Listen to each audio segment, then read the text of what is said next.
Didik TV KPM.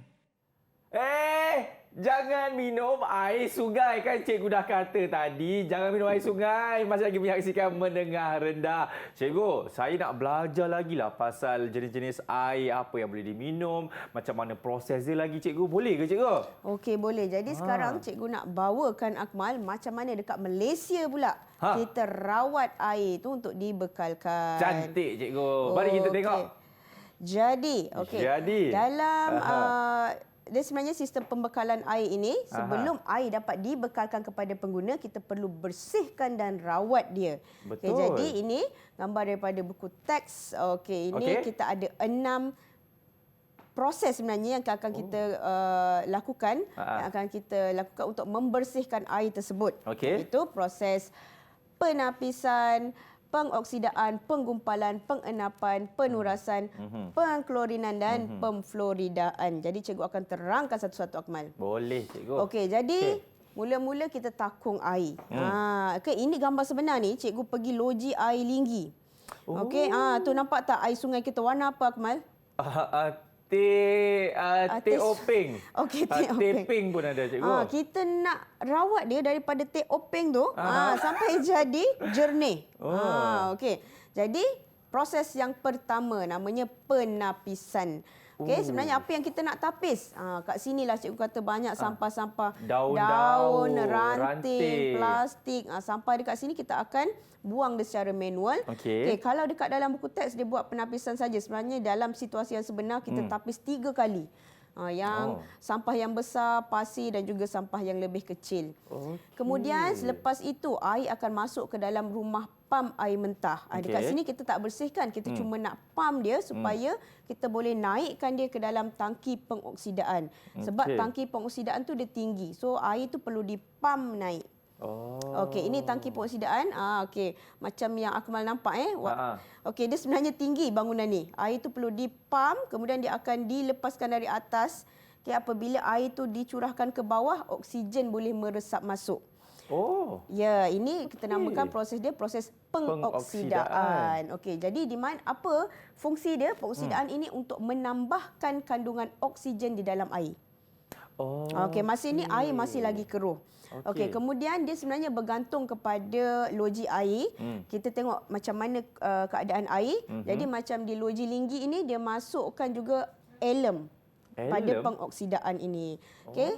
Kemudian seterusnya proses yang ketiga, proses penggumpalan. Okey, sama macam dalam buku teks. Dalam tangki penggumpalan ini kita akan masukkan 2 jenis bahan kimia iaitu alum dan juga kapur mati ataupun kalsium hidroksida. Apa fungsi alum ni? Alum ini akan menggumpalkan zarah-zarah lumpur supaya dia terenap. Jadi air tadi daripada kotor tu dia akan enapkan. Dia akan enapkan zarah-zarah lumpur tadi. Okey, kemudian kita juga ada masukkan kapur mati atau kalsium hidroksida untuk merawat pH air. Okey. Okey, ni kita boleh nampaklah pada tangki penggumpalan ni kita nampak di kawasan atas tu dia macam ada skam yang terbentuk. Betul. Okey, kemudian kita akan teruskan lagi masuk ke tangki yang keempat iaitu melakukan proses pengenapan.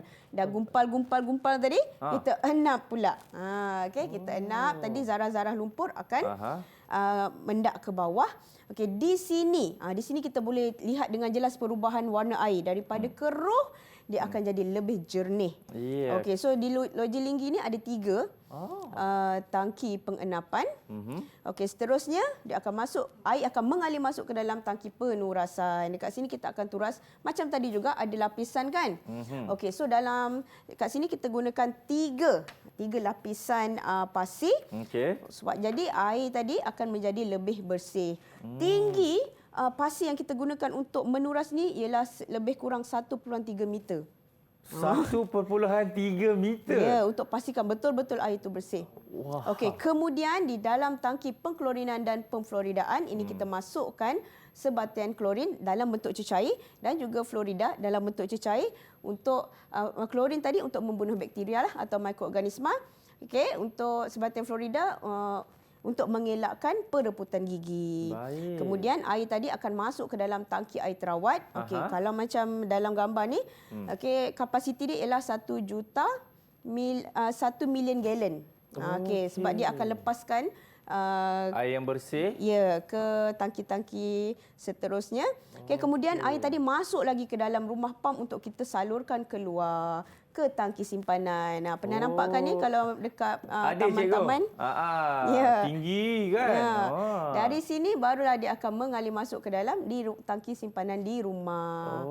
Okey, Akmal, cikgu kan ada pergi sendiri loji Linggi. Jadi Akmal nak tengok tak macam mana air di kat sana dirawat. Bukan saya saja yang nak tengok. Ramai yang nak tengok ni. Jadi tunggu apa lagi cikgu? Jom kita tengok. Jom kita tengok. Mari. Bagaimana air di rumah anda sampai?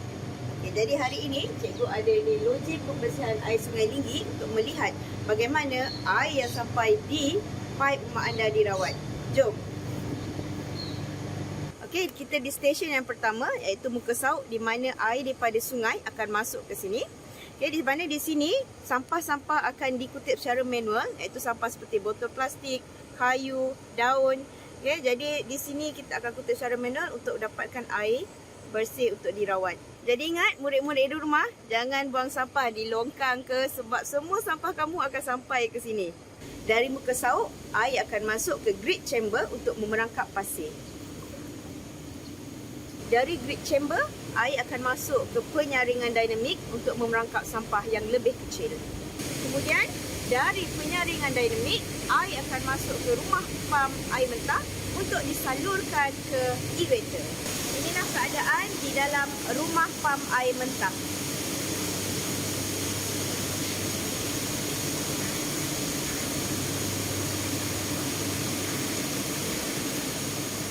Dari rumah pam air mentah, air akan dipampkan ke tangki pengoksidaan untuk menambahkan kandungan oksigen seperti di belakang ini.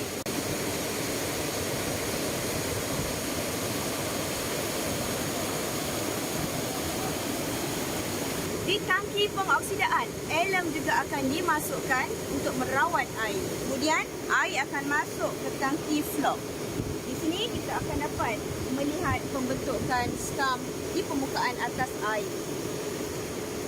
Di sini, 4 bahan kimia dimasukkan ke dalam tangki flock iaitu klorin, karbon, kapur dan juga polimer. Dari tangki flock, air akan mengalir masuk ke dalam tangki pemendapan. Kita ada 3 di sini, 3 tangki pemendapan. Yang pertama, kedua dan ketiga. Di sini, bahan-bahan terampai akan mula mendap dan air bersih akan berada di atas. Di sini kita dapat melihat perubahan kekeruhan air di mana apabila masuk air keruh dan apabila telah memasuki tangki pemendapan, air akan menjadi lebih jernih. Dari 3 tangki pengenapan tadi, air akan mengalir masuk ke sini. Di sini, kalsium karbonat akan dicampurkan untuk menstabilkan pH. Dari tangki pemendapan, air akan mengalir masuk ke dalam tangki penurasan.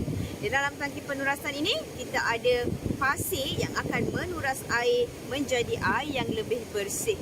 Okay, ketinggian pasir yang digunakan lebih kurang 1.3 meter menggunakan 3 jenis pasir. Air yang dihasilkan akan menjadi lebih bersih dan akan dialirkan masuk ke dalam tangki air terawat. Wah, cikgu, terima kasih banyak-banyak cikgu. Nampak tak pengorbanan seorang cikgu? Usaha di atas jasa cikgu tu sanggup pergi ke orang kata Linggi tu cikgu. Loji penapisan Loji air penapisan Linggi untuk memberitahu kepada anda untuk menunjukkan lebih dekat lagi bagaimana proses dia. Cikgu, terima kasih banyak-banyak cikgu. Ya Allah. Sebab Akmal, bukan semua orang boleh masuk tau Akmal. Ya. Kena buat surat dulu baru boleh masuk. Jadi cikgu buat video supaya semua pelajar kita sampai di sana. Saya akan undi cikgu jadi guru besar. Okey. Okey, jadi belajar pun dah, tengok video pun dah. Betul. Jadi cikgu ada soalan untuk Akmal. Okey, jadi soalannya tadi cikgu nampak macam Akmal ada ambil nota tadi. Betul cikgu. Ada 6 tangki kan tadi untuk membersihkan air tadi. Ya. Jadi cikgu ada soalan kat sini. Aha. Tangki yang mana? Okey, apakah nombor Okey. pilihan Akmal? Saya nak tangki nombor 1. Okey. Soalan yang pertama. Tangki yang manakah menyingkirkan bau dan rasa yang kurang menyenangkan? Oi, tangki yang mana? Ini yang ada oksigen juga tu kan cikgu? Ya, betul. Kalau ada oksigen, dia punya kata kunci dia semesti tangki pengoksidaan cikgu. Ya Allah, pandai. Ya cikgu. Okey. Jadi soalan seterusnya, kita ada 7 ni Akmal, banyak ni. Saya nak nombor 1. Nombor 2. Nombor 2. Ya. Okey, soalan yang kedua. Apakah 2 bahan yang ditambah ke dalam tangki penggumpalan? Ada 2 tadi bahan kimia. Itu cikgu. Alah, satu alum, Betul. alum. Lagi satu tu Yang untuk pH tu. kapur mati. Kapur mati ataupun kalsium hidroksida. Betul, Alamak, Akmal. terima kasih cikgu. Saya kalau boleh nak jawab semua cikgu. Tapi bukan apa, tak naklah orang kata riak sangat cikgu kan. Jadi markah berapa yang cikgu nak bagi kepada saya cikgu? Okey, cikgu boleh bagi 4. 4 cikgu. Setiap satu ni 2 boleh? Saya akan letakkan 40 cikgu. Okey. Baik, jadi saya pernah dapat 40 bintang. Okey, kita nak berhenti rehat dulu murid-murid. Ini merupakan satu penerbangan yang cukup seronok. Tapi nak tahu apa lagi yang cikgu akan kongsikan? Semuanya selepas ini, anda semua jangan ke mana-mana.